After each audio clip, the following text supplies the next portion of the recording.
huwag kayong maniwala kay Meta kung ganyan naman din mangyayari sa inyo. Joke!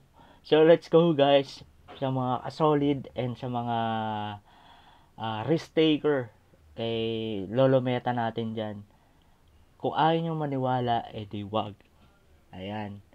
So, sa mga tao na nagbabash, nag-PPM na itigil ko na daw na wala daw naman daw mangyayari and hindi naman daw totoo yung um, mang, mga nangyayari kay Meta.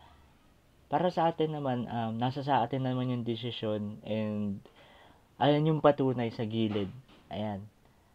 Ayan yung patunay sa gilid. Ayan, oh. So, makikita nyo sa gilid yung maliit na nakukuha natin kay Meta at sinasahod natin. And, totoo, legit siya.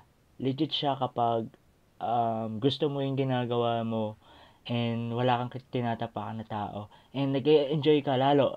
Pag nag-enjoy ka kay Meta, ganyan yung mangyayari sa inyo. And gusto ko lang i-share to para mag-inspire sa mga katulad ko na nagre-risk din dito kay Meta. Actually, matagal na ako dito eh.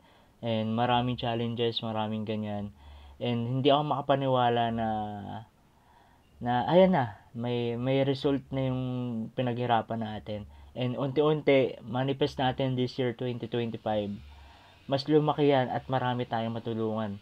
And alam ko na malapit na ibigay yan and malapit na dumating yung gusto nating mangyari. And hindi tayo hihinto dito kahit may mga basher tayo dyan na itigil na daw.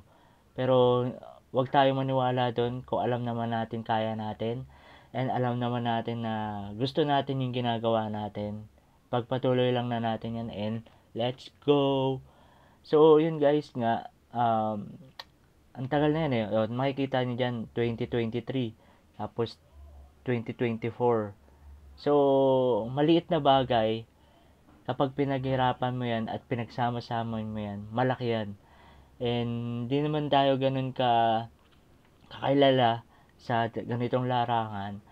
Basta yung importante at mahalaga ay nasusunod natin si Meta. And, alam natin na unti-unti dadami yung followers natin dyan. And sa mga manonood pala nito, please share and comment sa mga naranasan nyo.